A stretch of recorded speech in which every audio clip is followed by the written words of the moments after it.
What it do, what it do. It's your boy Andre Sproul, and you are tuning in to the Middle of the Fence podcast. Thank you so much for taking time out of your day, whether you're listening, watching, or both. As I like to say, time is the most valuable thing on this earth because we can spend it but can't make it back. So as always, thank you for your time.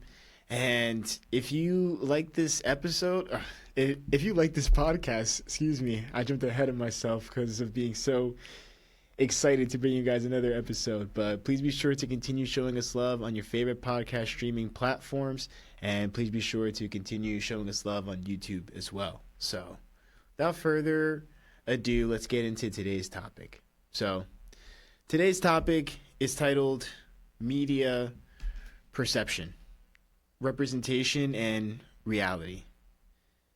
And so for those that don't know, when I was in college, my major was communications with the focus in journalism and television. And I'm someone, just to be frank with my audience, I don't watch a lot of TV shows and movies. I'm trying to be better at it. So many people have recommended so many great shows and movies, and I will get to it. It may take a few days, weeks, months, maybe even a few years, but I will get to it. And but like I said, so for the communications aspect of it, my senior year research project, I looked at the show Blackish, the famous ABC show with actors like Anthony Anderson, Lawrence Fishburne, and basically depicted a upper echelon black family that was living in California. And I looked at the frequency of African American vernacular English, better known as Ebonics to most people. And I had a scale that I used just to see how often it was used, despite the family's suburban background. And it's something that I wanted to just highlight, and it got me thinking, outside of that when it comes to how people perceive others, aside from what they see or who they interact with, it's also because of what they're seeing in TV shows and movies when an urban neighborhood is being depicted versus a suburban neighborhood, or what they're reading in the news, or what's coming up on their social media feeds every time that they're scrolling on Instagram, Facebook, X, or Twitter, whatever you call it. So that's what this episode focuses on. So for this first portion, I want to talk about the common portrayals and stereotypes in media. So when it comes to how tough terrain neighborhoods are depicted, it's always usually crime-ridden, hopeless, drug-infested, dangerous, chaotic. And when you think of certain shows, I'm sure there's one that already came to mind for you. I think of shows like The Wire, which actually does a great job of delving into both worlds. But I mean, that's one that automatically comes to mind. Shows like The Chi and other programs like that. And again, it's not to knock those shows or anything like that, because it's just, you're telling a story, and as long as it's done right, you have to tell it as accurately as you possibly can. But when it comes to a tough terrain neighborhood, it's just always shown as, I feel like it's just always shown in a negative light. And obviously, like, the story aspect of, let's say it is a tough terrain neighborhood, but the show or movie depicts someone overcoming the obstacle and changing the course of, the family tree and doing better for themselves and things of that nature. The tough terrain is always depicted negatively. And if you tuned into some of the episodes prior, we have highlighted that it's not all negative and all bad. And you can learn a lot from anyone, regardless of what side of the fence they grew up on. And then obviously when it comes to the Affluent Acres side of things, it's really depicted in stories about struggle. It's often normalized and kind of seen as like the default or the normal way of living, like the cozy suburban lifestyle. And frankly, that's just not true. Like most people are not living like that. And again, it's just the media portion of things is just very, very powerful. And what we see on a daily basis, knowingly or unknowingly, contributes to our viewpoints, and as a result can actually hinder us from wanting to seek more and question more things instead of just taking things as a matter of fact and as is. And when it comes to how people are depicted in these neighborhoods, that's one way that it's done.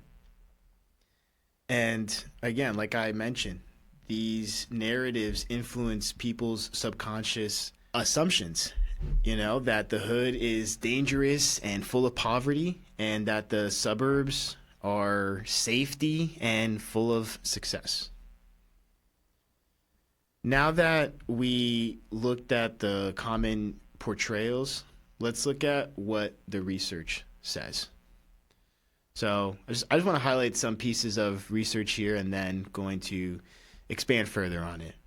So this is from Gillens in 2013. According to a major study, media, news magazines, or network news significantly overrepresent Black urban poor in poverty coverage compared to their real proportion among the poor, leading to distorted public perception. Second piece of research, this is from Dixon in 2017. Another analysis found that news and opinion media routinely portray poor people as Black, stereotypically connecting poverty with race and underrepresented poor white families. And before I get into the other pieces of research, I wanted to just touch on those two pieces right there because, again, because of the coverage that's out there, especially in news media outlets, people often associate poverty with Black people. Point blank, period. The research said it. It's not me just making that shit up or anything like that. But we have to view it from the wider lens and higher vantage point, okay? And realize that poverty should not have the face of a race of people. Poverty looks differently throughout the world, and we're just so focused on how it's shown and portrayed in our media news outlets that it's not that we forget that there are white people that live in poverty, trailer park lifestyle. There's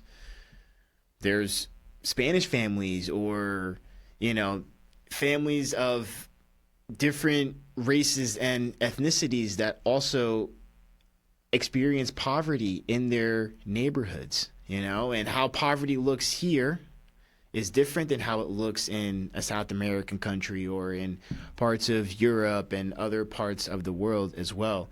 So those are ways that the media negatively influences how people view others that grew up in a tough terrain type of environment. And this is from Dill Shackelford, Ramasubramanian, and Drake from 2017.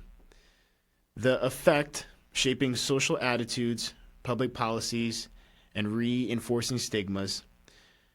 For example, portrayals of Black men and boys in media are linked to negative stereotypes that impact mental health, opportunities, and discrimination.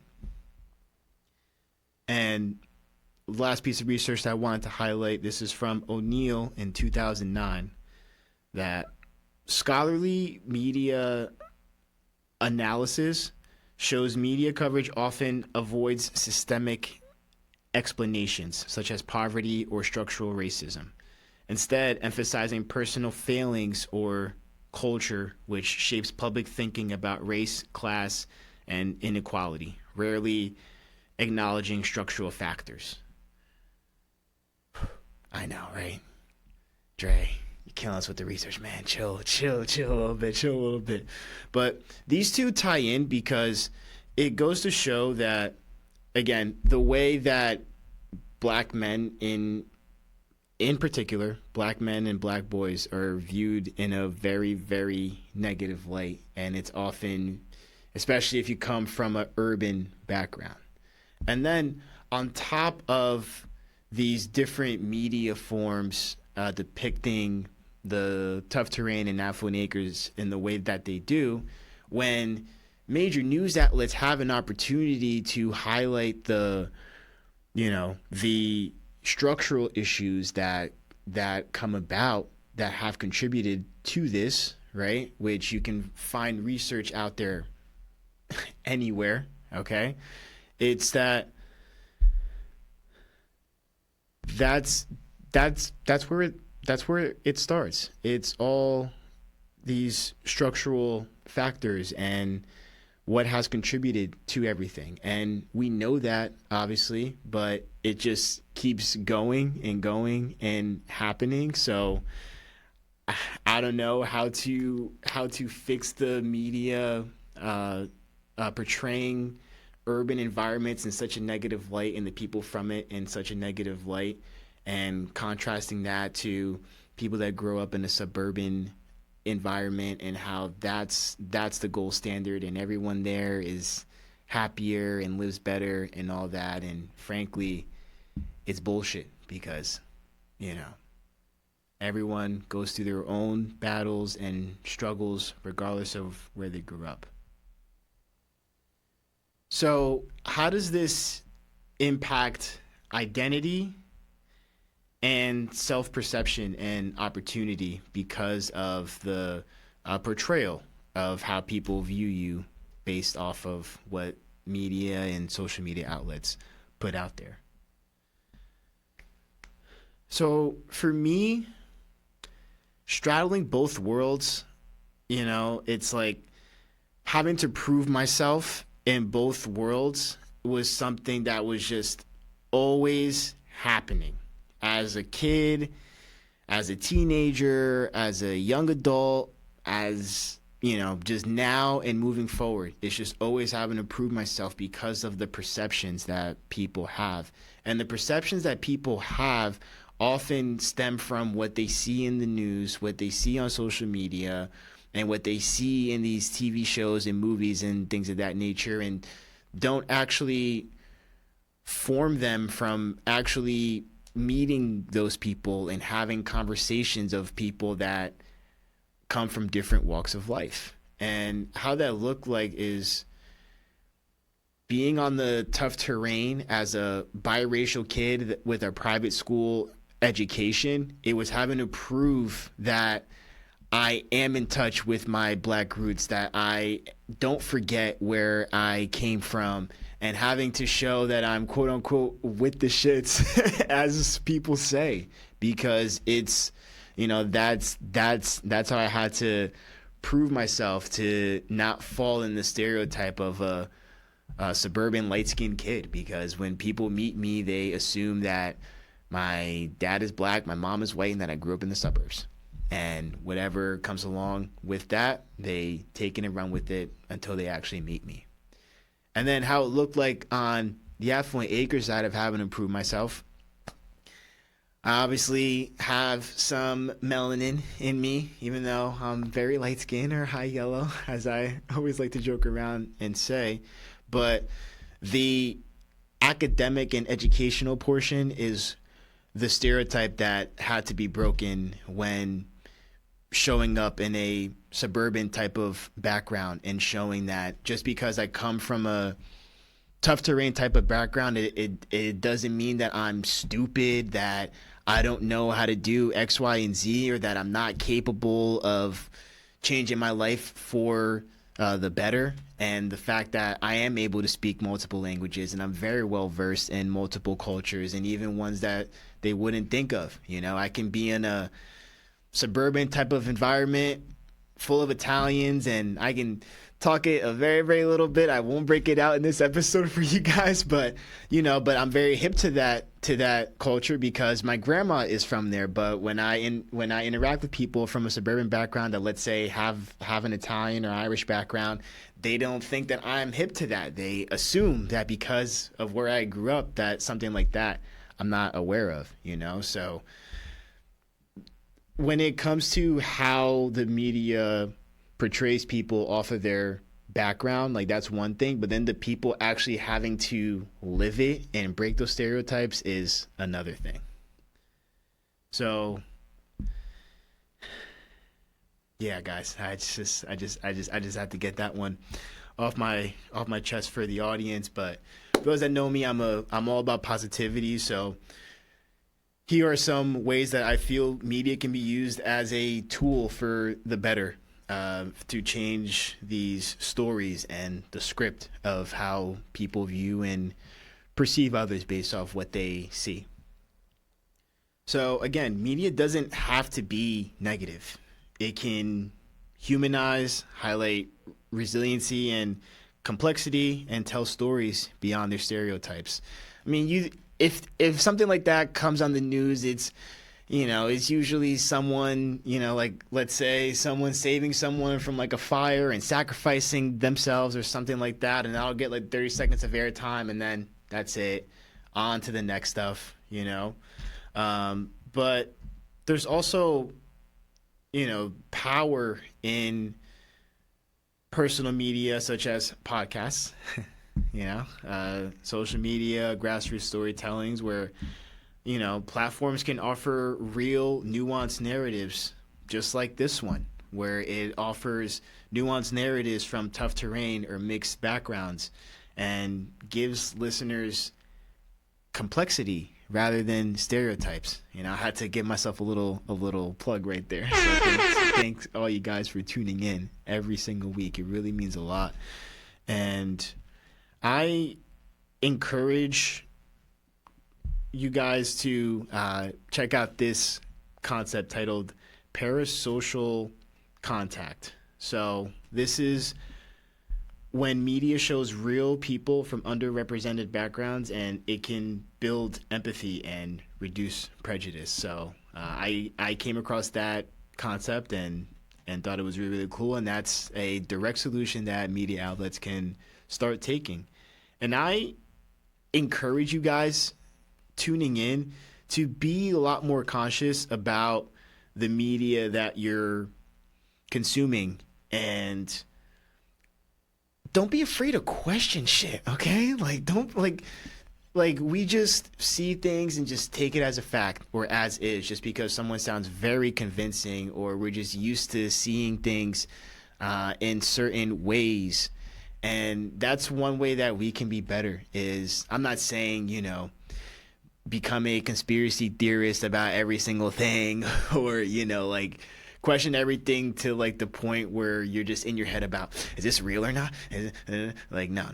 I'm not advocating for that at all. But it is worth just putting in the effort to realize that, like, hey, I just read this news article about this little boy story that grew up in a tough terrain or affluent acre type of environment. How is it being portrayed or perceived, right? And the best example that I can think of, and some of you guys are going to laugh after I say this, but the real ones know that it's true. The one that happens all the time, and again, we keep it real and authentic on middle of the fence over here. When it's a white family, okay, and let's say the father is responsible for killing the wife and children, what type of photo is always shown? Right, Mar? Like, what type of photo is always shown? It's always like the happy family photo in front of the Christmas tree or on like vacation, right? But if it's a black family, and let's say they just died of, something horrific happening to them, what image is going to be shown, right? It's going to be, if there's a mugshot of that person, they're going to lead with the mugshot image.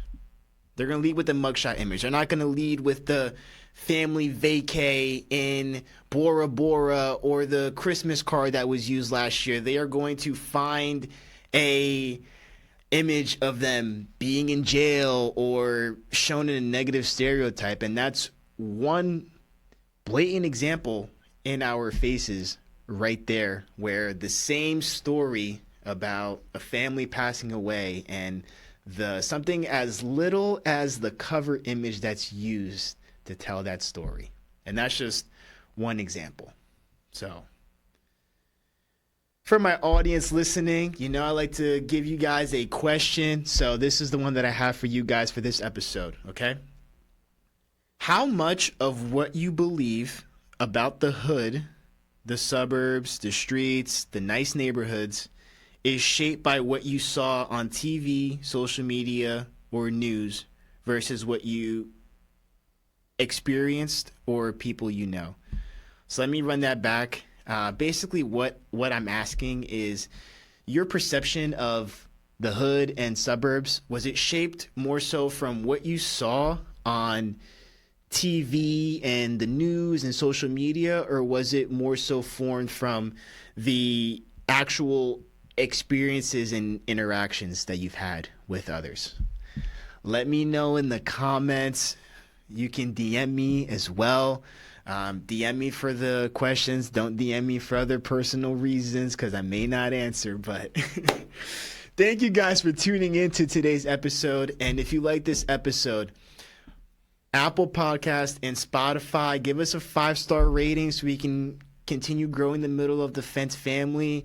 Comment, follow, and if you're on YouTube, follow us at Andre Sproul, and you'll find the Middle of the Fence podcast playlist right there. We also have clips as well if you don't want to sit through the full-length episodes. And if you're on YouTube, like, comment, subscribe, and hit the notification bell so you can be the first to be notified when the latest episode drops.